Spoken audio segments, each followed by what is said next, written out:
दिल्ली के मंत्री आतिशी ने कहा, आज का दिन देश की राजनीति में ऐतिहासिक दिन के तौर पर याद किया जाएगा।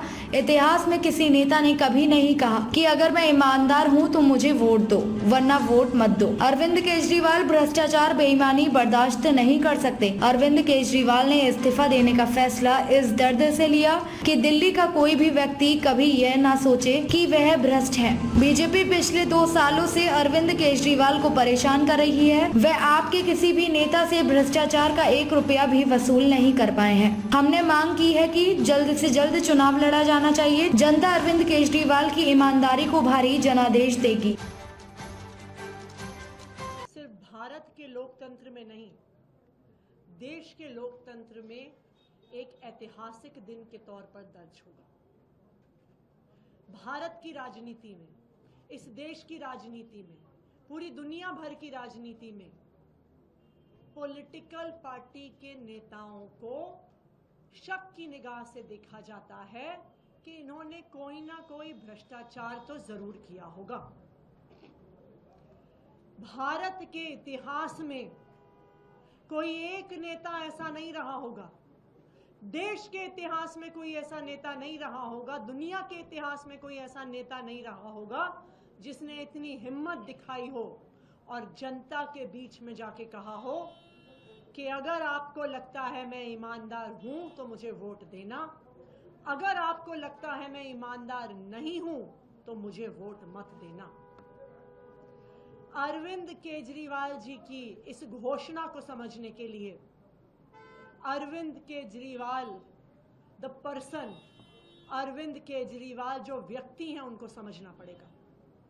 अरविंद केजरीवाल जी वो व्यक्ति हैं जिन्होंने IRS की नौकरी, इनकम टैक्स कमिश्नर की नौकरी, जिसको पाने के लिए लोग कुछ भी कर देते हैं, जिसको पाने के बाद 10 पुश्तों लायक पैसा कमा लेते हैं लोग, उस नौकरी को लात मारकर दिल्ली की झुग्गियों में काम किया।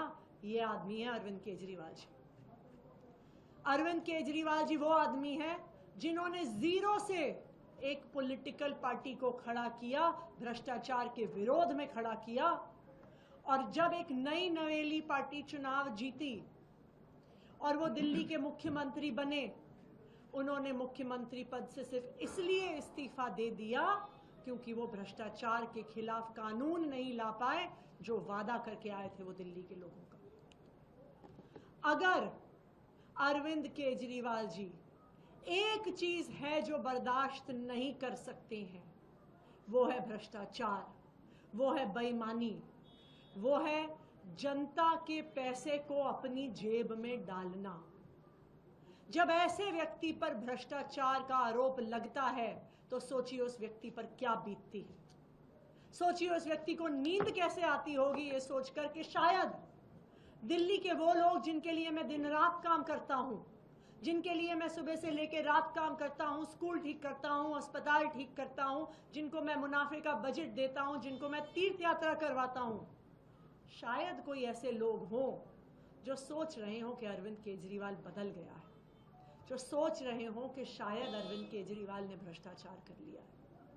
और आज अरविंद केजरीवाल जी के इस्तीफे का फैसला उस दर्द से आया है कि कहीं कोई ऐसा दिल्ली वाला ना हो जो सोच रहा हो कि मैं भ्रष्टाचारी हूं, जो सोच रहा हो कि मैंने जनता का पैसा खाया है। अरविंद केजरीवाल को पिछले 2 साल से भारतीय जनता पार्टी की केंद्र सरकार प्रताड़ित कर रही है।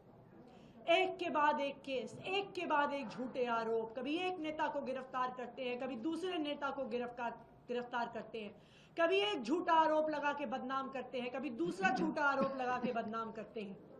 पिछले 2 साल में हजारों रेड हो गई, पिछले 2 साल में सैकड़ों CBI और ED के अफसर लग गए, लेकिन पिछले 2 साल में वो आम आदमी पार्टी के किसी भी नेता से भ्रष्टाचार का 1 रुपया भी बरामद नहीं कर पाए। ये है आम आदमी पार्टी की ईमानदारी, ये है अरविंद केजरीवाल जी की ईमानदारी। अब उस ईमानदारी पे ठप्पा सुप्रीम कोर्ट ने भी लगा दिया। सुप्रीम कोर्ट ने ना सिर्फ आम आदमी पार्टी के सभी नेताओं को जमानत दी, सुप्रीम कोर्ट ने ना सिर्फ अरविंद केजरीवाल जी को जमानत दी, सुप्रीम कोर्ट ने भारतीय जनता पार्टी की केंद्र सरकार और उनकी एजेंसीज के मुंह पे तमाचा मारा और तमाचा मार के कहा कि ये जो एजेंसीज हैं ये एक पिंजरे में बंद तोते की तरह हैं जो सिर्फ अपनी मालिक की आवाज में बोल रही हैं। सुप्रीम कोर्ट ने तमाचा मारा केंद्र सरकार की एजेंसीज को और कहा कि अरविंद केजरीवाल की गिरफ्तारी सिर्फ एक दुर्भावना से हुई है, उनको जेल में रखने की दुर्भावना से हुई है। सुप्रीम कोर्ट ने तमाचा मारा ये कह के कि केंद्र सरकार की एजेंसीज को स्वतंत्र होना पड़ेगा, उनको इंडिपेंडेंट होना पड़ेगा, उनके इन्वेस्टिगेशन को अबव बोर्ड होना पड़ेगा। ये आम आदमी पार्टी नहीं कह रही है, ये सुप्रीम कोर्ट ने कहा है। लेकिन अरविंद केजरीवाल जी के लिए सिर्फ सुप्रीम कोर्ट के शब्द काफी नहीं है। उन्होंने अपनी जिंदगी लगाई है दिल्ली के लोगों की सेवा करने के लिए, दिल्ली की जनता की सेवा करने के लिए, और वो तब तक चैन से नहीं बैठ सकते, वो तब तक मुख्यमंत्री नहीं बन सकते जब तक उनको भरोसा ना हो जाए कि दिल्ली की जनता उनकी ईमानदारी पर भरोसा करती है, दिल्ली की जनता उनको ईमानदार मानती है।